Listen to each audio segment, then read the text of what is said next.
Hi, hello bachcho. So once again, welcome to everyone in the second video and second part of this chapter.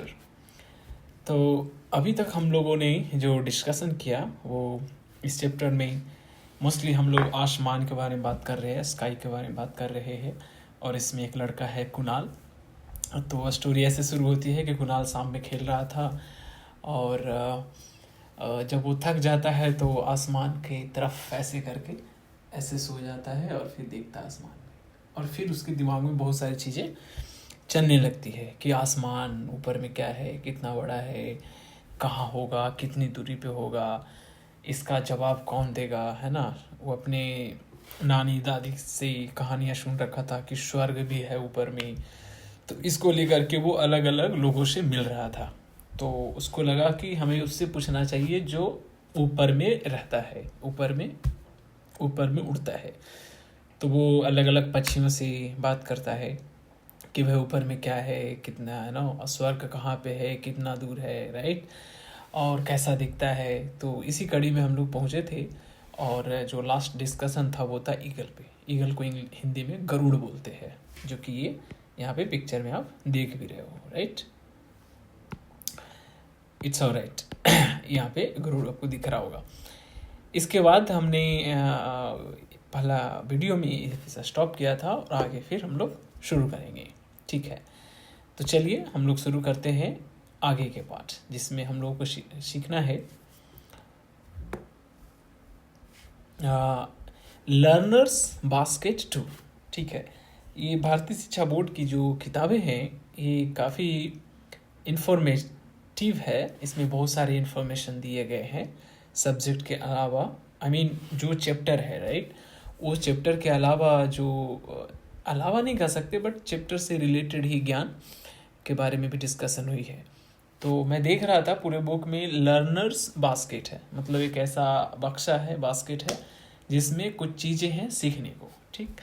तो यहाँ पे जो learners basket 2, जैसे 1 हम लोगों ने देखा था यहाँ पे, यस। उसके बाद फिर बास्केट नंबर 2 पे हम लोग आ रहे हैं, राइट। तो बास्केट नंबर 2 में क्या है वो देखते हैं, and this is very interesting, I would say. तो बास्केट नंबर 2 में हमें ये पढ़ना है कि ये जो बादल हैं, राइट, तो बादल को अलग अलग कैटेगरीज में बांटा गया है, ठीक है। जैसे बादल को देखने से हम बता सकते हैं कि ये बादल कैसा है, राइट। तो वैसे बादल अलग अलग तरह के होते हैं। कभी कभी आप देखते होंगे ठंड का मौसम है तो बादल का रूप अलग है, बारिश का मौसम है, राइट, तो वहाँ पे बादल का रूप अलग हो जाता है। गर्मी के मौसम आप रहिए उस समय बादल आपको अलग देखने को मिलेंगे। तो बादल से हमें बहुत सारी इन्फॉर्मेशन मिलता है ना। आज का वेदर कैसे रहने वाला है, तो बादल से हमें ज्ञान मिलता है। तो जो लर्नर्स बास्केट 2 है, इसमें हम लोग बादल के बारे में पढ़ने वाले हैं कि बादल कितने तरह के होते हैं और बादलों का नाम क्या है, ठीक है। तो उसको समझने के लिए बहुत ही इम्पोर्टेंट एक टेक्निक है जो इस बुक में भी दिया गया है। लेकिन उससे पहले मैं आपको एक स्लाइड दिखाना चाहूँगा, और जहाँ पे बहुत आसानी से हम इसको समझ सकते हैं इजी वे में, ठीक है।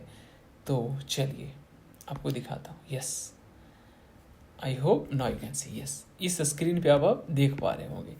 इसमें देखिए, मैं लिख नहीं पा रहा हूँ इस पर। Yes, I can write here, या। सो यहाँ पे आप देखिए कि बादल को 6 भाग में बांटा गया है, ठीक। इधर देखिए हाइट के अनुसार कि बादल कितनी ऊंची है, राइट, बादल कितनी ऊंची है। तो हाइट के अनुसार आप देखेंगे तो उसको 3 नाम दिया गया है। सबसे जो लो हाइट पे रहेगा उसको स्ट्रेटो बोला गया। इसमें देखिए आपको पिक्चर में दिख रहा होगा स्ट्रेटो। और जो मिडिल में रहेगा उसको बोलेंगे अल्टो, ठीक है। और जो सबसे ऊपर होगा इसको बोलेंगे सीरो, सीरो और साइरो। सो स्ट्राटो, अल्टो, सीरो, ठीक है। स्ट्राटो, अल्टो, सीरो हाइट के अनुसार। सो सबसे नीचे हो गया बच्चे, उसको क्या बोलेंगे, बोलिए स्ट्राटो। मिडिल में हो गया वो अल्टो, अल्टो कार, है ना। और जो सबसे ऊपर है उसको बोलेंगे सीरो, फाइन। तो अगर आप देखते हैं बादल में, अगर आप बादल को देखते हैं आसमान में, सॉरी, तो अगर सबसे नीचे हाइट पे जो होगी उसको हम स्ट्राटो बोलेंगे, और जो मिडिल में होगी अल्टो बोलेंगे, और जो सबसे ऊपर में बादल होंगे उसको हम सीरो बोलेंगे, ठीक। अब बादल का हाइट के अनुसार 3 भाग में बांटा गया।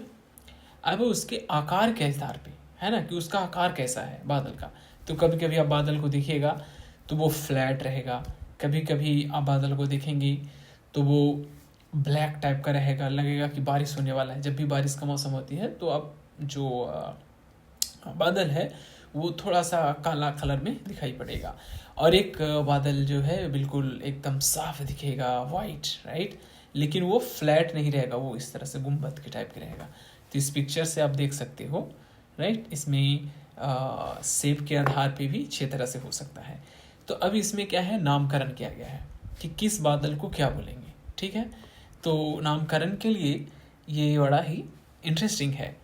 तो आप इसमें जो पीडीएफ है हम लोग के पास, उसमें मैं थोड़ा लिख भी सकता हूँ इसके हिसाब से। देखिए, हाई, मिडिल, लो, 3 हो गए। तीनों का नाम क्या हो गया भाई, लो लेवल को स्ट्राटो बोल दिया, मिडिल को क्या बोल दिया, अल्टो, और जो सबसे ऊपर उसको बोल दिए सीरो, ठीक है। इसके बाद अब आ गया उसके आकार। आकार कैसा है, तो 3 तरह के आकार हो सकते हैं। एक तो बारिश वाला जो है काला टाइप के रहेगा, राइट, और एकदम से वाइट वाला है तो 2 तरह का हो सकता है। एक इस तरह से बादल होंगे और दूसरा होगा फ्लैट होगा, मतलब ज़्यादा ऐसे फ्लैट रूप में होगा, राइट। तो अब इसका नामकरण कैसे करेंगे, तो मान लीजिए कोई बादल है, अच्छा, आकार को उसको अलग अलग नाम दिया गया। क्या दिया गया, स्ट्रेटस, स्ट्रेटस मतलब हुआ फ्लैट, क्यूमुलस मतलब हो गया पफी क्लाउड्स, ठीक है, मतलब इस तरह से ऐसे रहेगा, पफी के रूप में रहेगा। और तीसरा है निम्बस, ठीक है, निम्बस जिसको रेन बेतर, जो थोड़ा ब्लैक कलर का रहेगा बादल, उसको हम लोग बोलते हैं निम्बस, ठीक। तो अब यहाँ पे देखो जो नामकरण दिया गया, यहाँ पे क्या लिखा गया भाई, ये देखो, सीरोनिम्बस। सीरोनिम्बस, सीरोनिम्बस का मतलब क्या हुआ, अब समझिए। सीरो कह दिया, इसका मतलब वो सबसे ऊपर में है, ठीक, ऊपर का बादल है। और निम्बस कह दिया, निम्बस कह दिया मतलब कि उसमें वैसा बादल है जो बारिश होने की संभावना है, राइट। तो अगर ऐसा बादल है जो सबसे ऊंचाई पे हो और उसमें बारिश की संभावना है, राइट, पानी वहां से आ सकती है, तो उसको क्या बोलेंगे, सीरो निम्बस। सीरो क्यों, चूंकि वो सबसे ऊपर है, और निम्बस क्यों, चूंकि वो बादल में बारिश होने की संभावना है, ब्लैक कलर की रहेगी वो। अब देखो यहाँ पे दूसरा, सीरो क्यूमुलस। अब ये वाला को देखिए आप, सीरो, सीरो फिर क्यों बोल दिया, चूंकि वो सबसे ऊपर में है। क्यूमुलस, क्यूमुलस क्यों बोल दिया, क्यूमुलस किस शेप को बोलते हैं, पफी क्लाउड्स को, पफी इस आकार में रहेगा, है ना, इस आकार में जो रहेगा उसको हम पफी बोलते हैं, राइट। तो ये वाला जो है छोटा छोटा बादल जो है, देखिए वैसा ही है, सबसे ऊपर है और पफी साइज में है, मतलब इस तरह से वो पफी है, पफी आकार का है। अब देखो यहाँ पे हो गया अल्टो क्यूमुलस, ये भी देखो पफी शेप का है, लेकिन कहाँ है, अभी मिडिल में है, तो इसको अल्टो क्यूमुलस बोल दिए, ठीक है। अब देखो यहाँ पे क्या है, स्ट्रेटो क्यूमुलस, क्यूमुलस आकार का है लेकिन वो सबसे नीचे है, इसलिए उसको स्ट्रेटो क्यूमुलस बोल दिए। उसी तरह से यहाँ पे देखो, सीरो स्ट्रेटस, सीरो क्यों, चूंकि सबसे ऊपर है, स्ट्रेटस क्यों, चूंकि वो फ्लैट है, राइट। फिर है अल्टो स्ट्रेटस, अल्टो मीन्स मिडिल में है और फ्लैट है, इसलिए हम उसको स्ट्रेटस बोल दिए। फिर है स्ट्रेटो क्यूमुलस, ये तो अभी हम लोग डिस्कस कर लिए। तो 6 तरह का नामकरण हो गए किसका, बादल का। तो this is the very interesting slides, you can imagine. तो ये वाला जो स्लाइड्स है बच्चों, वो देख लीजिए। इस स्लाइड्स में आपको सॉरी, वो आगे भाग रहा है भाई, सॉरी। ये जो स्लाइड्स है आपका, इसमें बादल के बारे में दिए हैं, 6 तरह के हो गए। तो इसको आप कॉपी में बढ़िया से लिख लो और याद कर लो। आपको मोस्टली क्या याद करना है, 6 चीज़ें। हाइट के अनुसार 3 नाम हो गया, स्ट्रेटो, अल्टो, सीरो, और उसका जो आकार है उसके अनुसार हो गया 3 और, कौन कौन, पफी और एक फ्लैट और एक रेन। क्यूमुलस को हम पफी, ये वाला जो शेप है पहला वाला जो देख रहे हो उसमें, वो पफी हो गया, और जो फ्लैट है उसको स्ट्रेटस बोल दिया। और निम्बस जिसमें ब्लैक कलर का आकार होगा, बादल होगा जिसमें बारिश होने की संभावना है, ठीक। तो इसके अनुसार ये चीज़ें हो गई। चलिए, वेरी नाइस, आई होप कि आपको समझ में आ गया होगा ये जो लर्नर्स बॉक्स दिया है इसमें। अब इसमें कुछ प्रश्न हैं, ठीक है, इसमें कुछ प्रश्न है, इसको आंसर देना है। पहला question, which features, let me yes, which features of clouds did the eagle appreciate and enjoy. मतलब बादल, जो वो ईगल है, पिछले क्लास में हम लोग देखा था कि ईगल ऊपर उड़ता है तो बादलों को वो देखता है, बड़ा बादल अलग अलग तरह से दिखाई पड़ते हैं, ठीक। तो वो कौन सा फीचर्स मतलब ये हो गया एक तरह के, जैसे हम मोबाइल खरीदते हैं तो मोबाइल के अलग अलग फीचर होते हैं कि भाई कोई मोबाइल बहुत महंगा है, इसका मतलब उसमें बहुत सारे फीचर्स होंगे या बहुत इंपॉर्टेंट फीचर्स होंगे, राइट। छोटा मोबाइल खरीदे तो उसमें कम फीचर हुए, राइट। अलग अलग फीचर को एक तरह से हिंदी में गुण भी बोलते हैं कि कितने गुण है उसमें, राइट। मोटे तौर पे एग्जैक्टली नॉट, बट कितने तरह के फीचर्स हैं। तो बादल के भी बहुत तरह के रंग बेरंगी दुनिया है, तो वो क्या दुनिया देखा ईगल ने, ये आपको बताना है, ठीक। तो ईगल ने क्या क्या चीज़ें देखा था वो पिछले क्लास में हम लोगों ने उसको पढ़ा था, ठीक है।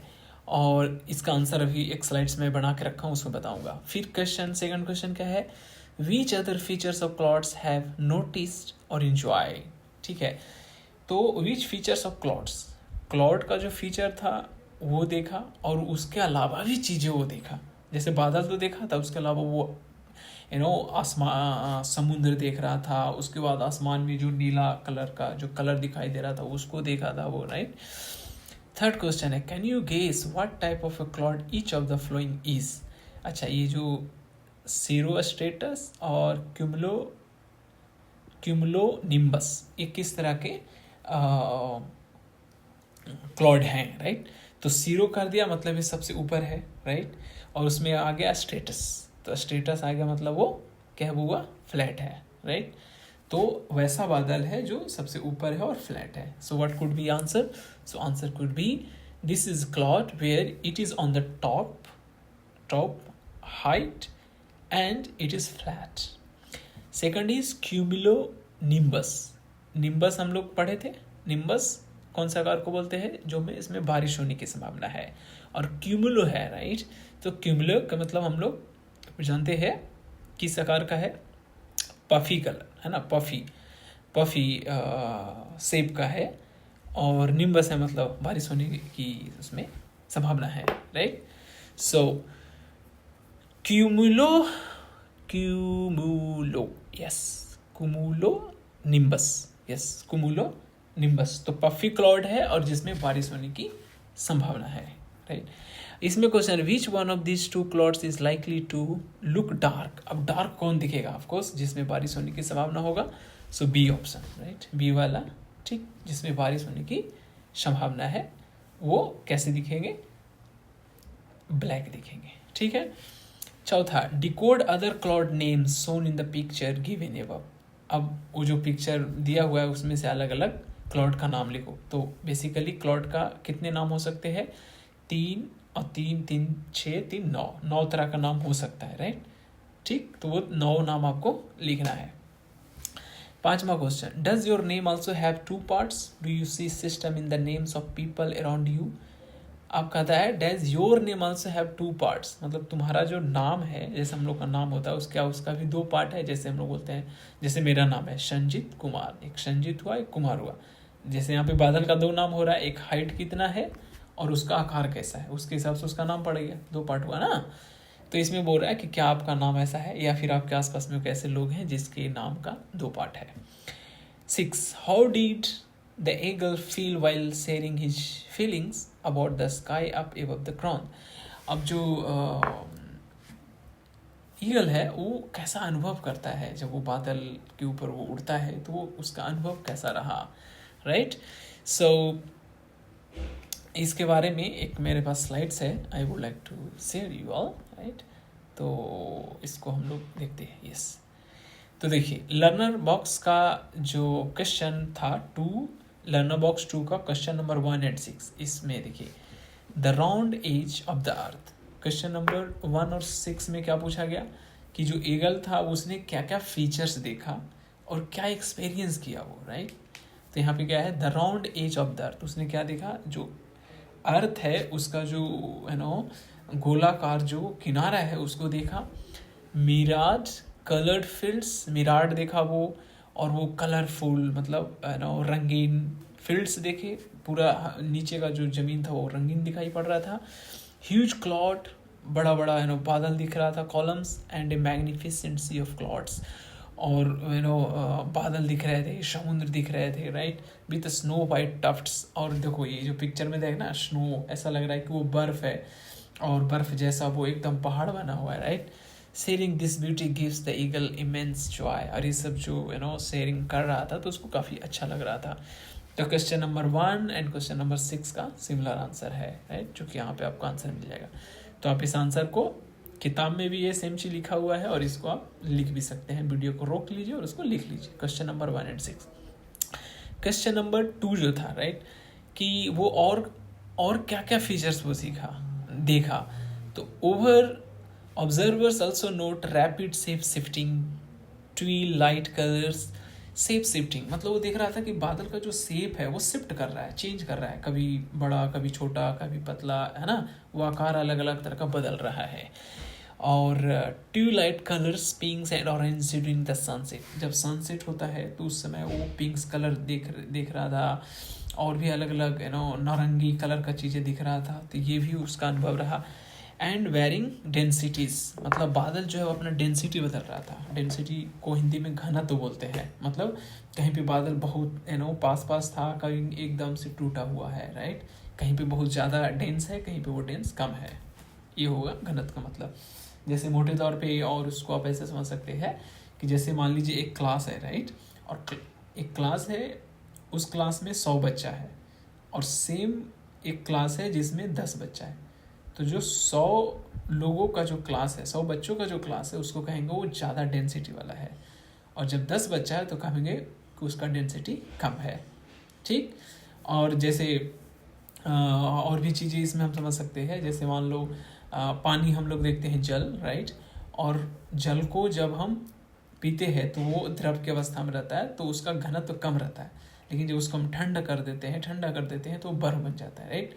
तो बर्फ का जो घनत्व क्या हो गया, ज़्यादा हो गया, मतलब कि जो पानी में जो मॉलिक्यूल्स थे, H2O, हाइड्रोजन और ऑक्सीजन पानी में होते हैं, तो उसके जो मॉलिक्यूल्स है वो थोड़ा दूर दूर थे, राइट, और जैसे उसको हमने ठंडा कर दिया तो उसके जो मॉलिक्यूल्स है वो पास पास आ गए, ठीक है। जैसे ठंड के दिन में हम लोग पास पास बैठना पसंद करते हैं, क्यों,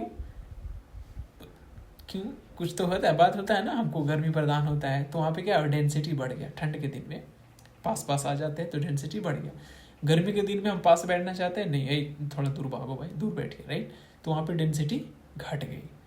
तो उसी तरह से जो बर्फ़ है, हमने जैसे ही उसका टेम्परेचर कम किया तो डेंसिटी बढ़ गई, मॉलिक्यूल्स पास पास आ गए।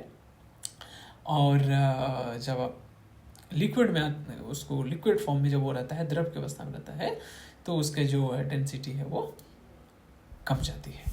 चलिए, तो जो लर्नर्स बॉक्स हो उसका हमने सारे क्वेश्चन आंसर कर लिए। क्वेश्चन नंबर 1, 2, 6 भी हो गया, और बाकी वो था कि उसका नाम क्या है, तो वहाँ पे हम लोग देख ही लिए थे, ठीक है, ठीक है, ठीक है बच्चों।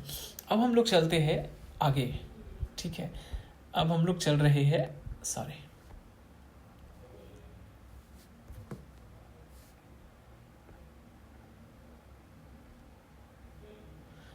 हाँ, एक एक्टिविटी यहाँ पे है, देखते हैं एक्टिविटी में क्या है।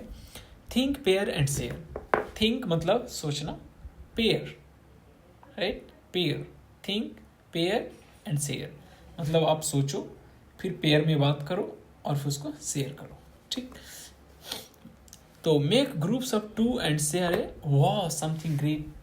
2 लोगों का पेयर बनाइए, पेयर मतलब होता है जुड़वा, राइट, जोड़ा, right, to you and you want to celebrate with the class, next share wow, okay.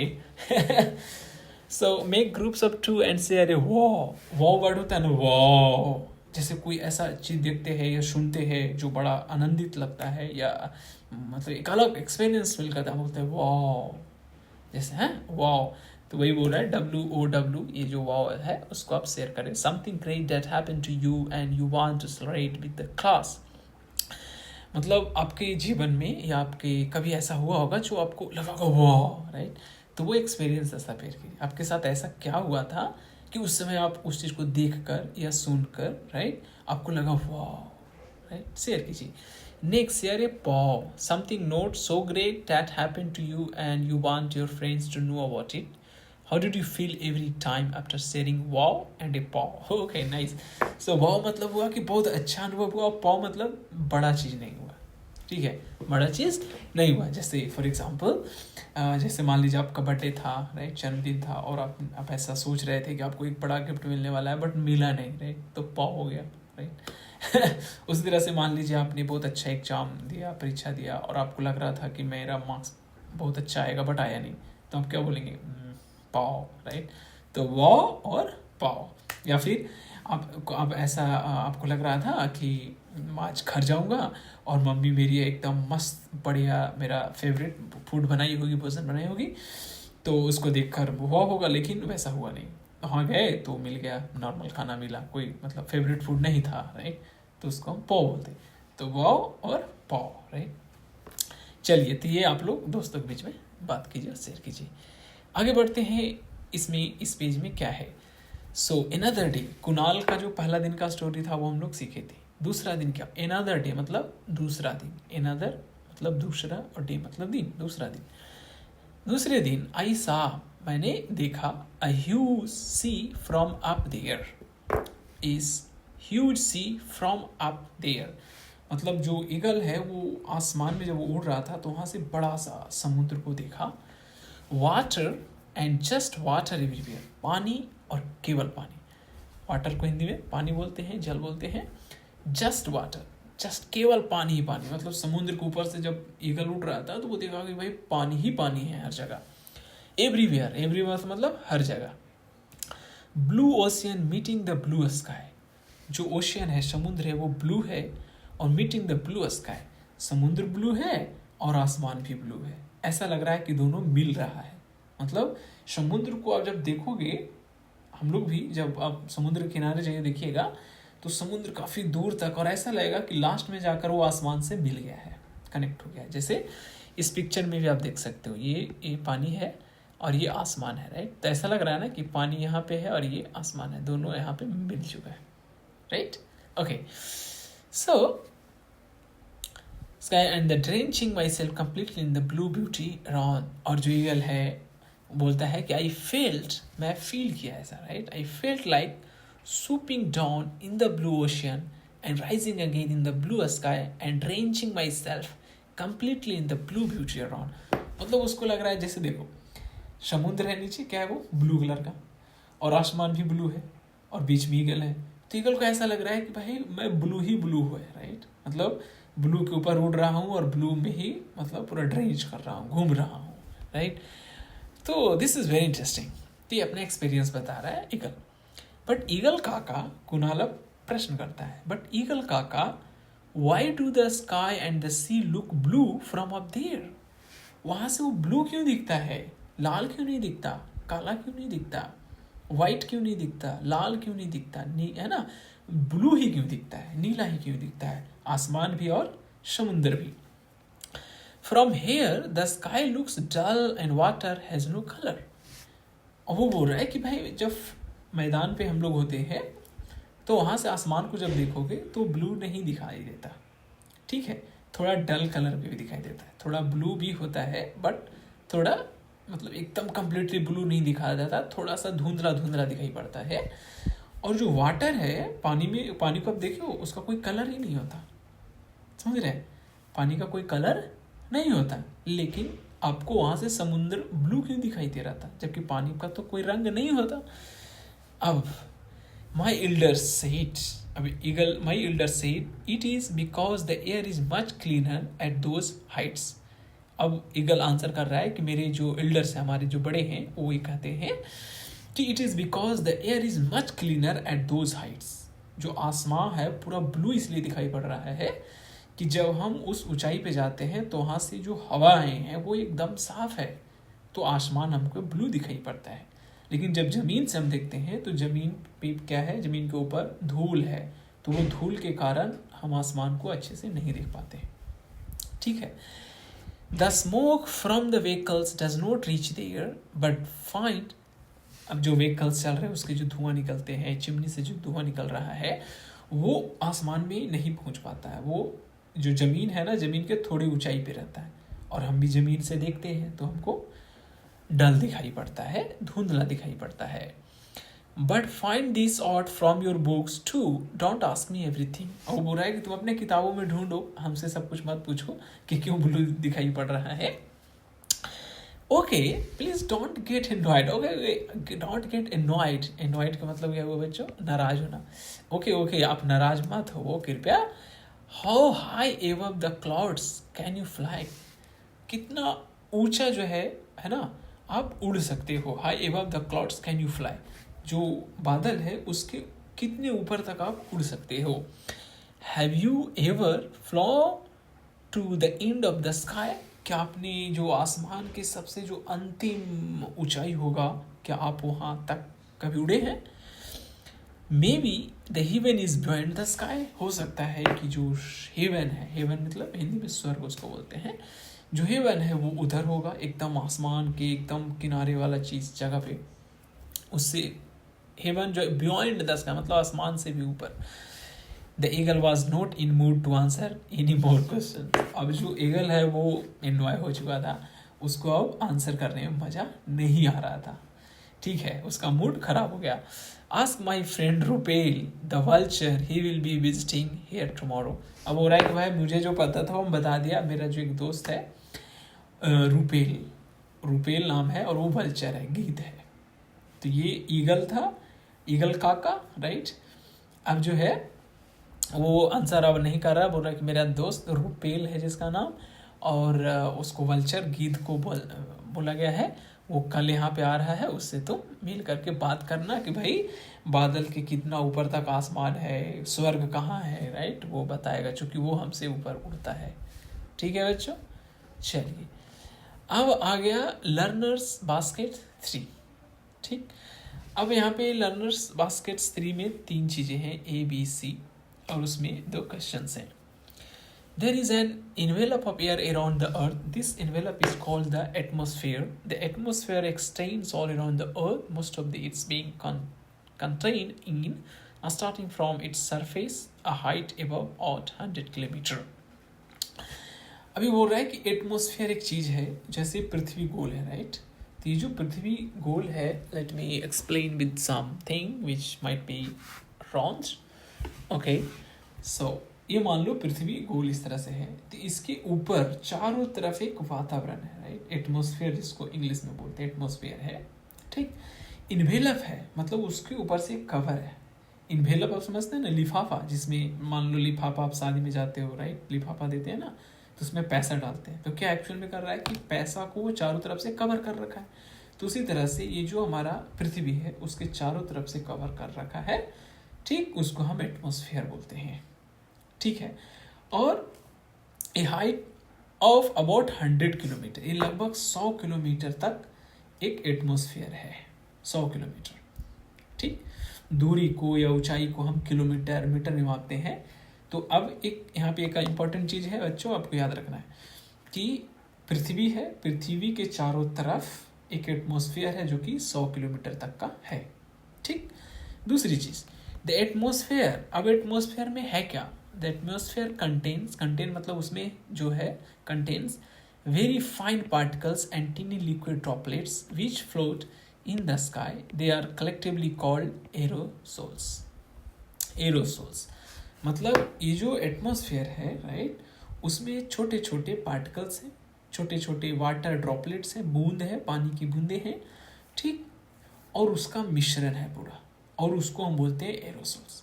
तो अगर आपको क्वेश्चन पूछे कि व्हाट इज एरोसोल्स, राइट, तो हम बोलेंगे कि aerosols is collection of particles, water droplets, right, and different gases above the अर्थ के ऊपर, राइट, इन द एटमोसफियर में अप टू 100 किलोमीटर। कितनी दूरी तक? 100 किलोमीटर तक। तीसरा point, the number of aerosols in the atmosphere determines the sky colour. अब जो एटमोसफियर है उसमें जो एरोसेल्स है, राइट, कि कितने एरोसेल्स हैं मतलब कितने पार्टिकल्स हैं, वो डिसाइड करेगा कि आसमान का कलर कैसा होगा। समझ रहे हैं? मतलब कि एरोसेल्स जितने ज़्यादा होंगे, एरोसेल्स जितने ज़्यादा या कम होने का मतलब ये हुआ कि एटमॉस्फेयर में पार्टिकल्स कितना है, तो पार्टिकल डिसाइड करेगा कि आसमान का रंग कैसा होगा। जैसे deep blue suggest very few aerosols and milky sky suggest a large number of aerosols. अगर आपको आसमान एकदम ब्लू दिख रहा है, एकदम डीप ब्लू दिख रहा है, इसका मतलब हुआ कि आपके एटमॉस्फेयर में जो पार्टिकल्स है वो कम है, मतलब एरोसोल्स की संख्या कम है। ठीक, अब अगर ज़्यादा हुआ, एरोसोल्स ज़्यादा हुए या पार्टिकल्स ज़्यादा हुए एटमॉस्फेयर में, तो आपको आसमान कैसे दिखेंगे? आसमान जो है थोड़ा दूधिया कलर का दिखेगा, एकदम ब्लू नहीं दिखेगा, मिल्की उसको बोलते हैं, राइट? मिल्की स्काई दिखेगा आपको। Sky visibility indicates the amount of aerosols close the ground. More the aerosols, hazier the sky will appear. मतलब कि आप आसमान को बहुत क्लियरली देख रहे हैं, मतलब एरोसोल्स की संख्या कम है। और अगर आपको आसमान धुंधला दिखाई दे रहा है, इसका मतलब आसमान में जो एरोसोल्स है वो ज़्यादा है। तो आइए, जैसे आप देखते हैं ठंड के दिनों में, आप देखते हैं ना कुहासा पूरा आ जाता है, पूरा दिखाई नहीं देता। क्यों? क्योंकि एरोसल्स ज़्यादा हो गए, पार्टिकल्स ज़्यादा हो गए, वाटर ड्रॉपलेट्स ज़्यादा हो गए, राइट? लेकिन जब आप देखोगे गर्मी के दिनों में आप देखते हैं एकदम आसमान ब्लू दिखता है, इसका मतलब ये हुआ कि उसमें जो पार्टिकल्स है वो बहुत कम गए हैं। ठीक है, एरोसल्स की संख्या कम गई है। तो this is very one interesting thing. अब इस पे क्वेश्चन है, what is clean air mention by the eagle? जो गरुड़ था उसने बोला ना कि क्लीन एयर है, मतलब जो आसमान में उड़ता है ईगल, तो वहाँ से जो आसमान है उसको बहुत क्लीन दिखाई देता है। तो उसने कहा कि clean air. So clean air का क्या मतलब हुआ? तो क्लीन एयर का मतलब ये हुआ कि उसमें जो पोल्यूटेड गैस है उसके पार्टिकल्स कम है। जैसे गाड़ी का धुआं निकलता है तो वो पोल्यूटेड एयर है, राइट? वो जो हवा है उसको पोल्यूट करेगा, तो ऊंचाई पे वो धुआं ऊपर नहीं पहुंच पाता, इसलिए वो पोल्यूटेड नहीं है। Why is the air at lower levels not clean? What can we do to keep the air clean? अब ये बोल रहा है कि जो नीचे लेवल पे हवा है वो क्लीन क्यों नहीं है, और उसको क्लीन करने के लिए हम क्या कर सकते हैं? इसका आंसर क्या होगा? Since at the low level of on the earth we have lots of vehicles which you know which give some gases like carbon dioxide, carbon monoxide, which pollute the air, but on the top there is no vehicle, so no air pollution. How to stop this? इसको हम रोक कैसे कर सकते हैं? We should not use those vehicles which produce such polluted gas, right? So we should use very less, as much as possible vehicles. हमको बहुत कम से कम vehicles यूज करने चाहिए, and then we should use such vehicles which are not petrol or diesel based, but it could be based on the electric vehicles. तो हमें electric vehicle आजकल देखिए charge करो और चलाओ, उससे धुआं नहीं निकलता, तो उससे एयर पोल्यूशन नहीं होता है। ठीक। Second question, can you think of some more ways by which aerosols can get into the atmosphere? Can you think of some more ways by which the aerosols can get into the atmosphere? कोई और चीज़ आप सोच सकते हो, कोई और तरीका जिससे जो एरोसोल्स है वो एटमॉस्फेयर में बनता है या आता है? और भी चीज़ें हैं, जैसे अभी हमने पढ़ा कि जो पार्टिकल्स है, वाटर ड्रॉपलेट्स हैं, राइट, उसके चलते वो जो है एरोसोल्स बनता है एटमॉस्फेयर में। तो इसका एक स्लाइड्स भी है मेरे पास, उसके बारे में थोड़ा जानते हैं। ये तो हमने कर लिया था, ठीक है, यस। अब देखिए ये पिक्चर अच्छा से दिख नहीं रहा है, so let me go back. Yes, ये पिक्चर अब आपको अच्छा से दिख रहा होगा। इसमें देखिए अब जरा, मिल्की वेरी है जी, ये स्केल देख लो आप, ये स्केल 500 मीटर है ना, इस तरफ आप देख रहे हो 500 मीटर के है, ऐसे हाइट में 500 मीटर तक। ऊपर में देखो एक पट्टी ऐसे दिया गया है, एक तरफ क्या है, मिल्की वेरी है जी, और एक तरफ है डीप ब्लू। तो और उस ये जो बॉक्स बना हुआ है ऊपर में, राइट, उसके अंदर जो पार्टिकल्स है, तो देखना जिधर ब्लू है एकदम से उधर कोई पार्टिकल्स नहीं है, लेकिन जिधर मिल्की है उधर देखो बहुत सारे पार्टिकल्स है, राइट। तो अगर आसमान आपको मिल्की दिख रहा है, दूधिया कलर का दिख रहा है, इट मीन्स कि बहुत ज़्यादा उसमें एरोसोल्स हैं, पार्टिकल्स हैं। और एकदम से ब्लू दिख रहा है मतलब आसमान में पार्टिकल्स नहीं है। ठीक, अब जो उसके जो क्वेश्चन आंसर थे लर्नर्स बास्केट का, उसके यहाँ पे आंसर दिया गया है। Definition of it, definition of aerosols. So the atmosphere extending 100 kilometer up to contains aerosols, fine particles and liquid droplets floating in the sky. So definition हो गया, what is aerosols? So aerosols is combination of particles and liquid droplets which are floating in the sky. A sky color dictator. A sky का जो रंग है वो किस बात पे डिपेंड करेगा? तो वो डिपेंड करेगा नंबर ऑफ एरोसल्स पे। और अब क्लीन एयर का क्या मतलब? ईगल जो बोल रहा था कि क्लीन एयर है, इसका मतलब है कि वहाँ पे एरोसल्स कम है, राइट। और एक प्रश्न जो था कि क्या हम कर सकते हैं जिससे एरोसल्स कमे और ज़्यादा? तो एरोसल्स इंटर बाय स्मोक, एरोसल्स और ज़्यादा बढ़ता है स्मोक के कारण, जैसे धुआं हम कोई आग जलाते उसके कारण, डस्ट के कारण, volcanic ash, fine sand and sea salt, reducing vehicle emissions, keep air clean. हम ये सबसे से भी हम ना हवाओं को शुद्ध रख सकते हैं, ठीक है। तो मुझे लगता है कि इस वीडियो में आज यहीं तक रखते हैं, बाकी डिस्कशन हम लोग नेक्स्ट वीडियो में करेंगे। I hope you enjoy this, और जैसा होगा कमेंट में बताएंगे। और मेरा प्रयास ये है कि चूँकि मैं पीएचडी कर रहा हूँ, तो इन सब चीज़ों को जो आज के डेट में, राइट, और एक अच्छे से एग्जाम्पल लेकर शांतिपूर्वक बच्चों के जो जहन में जो चीज़ें हैं, वो जो मुख्य चीज़ है उसको रखा जाए।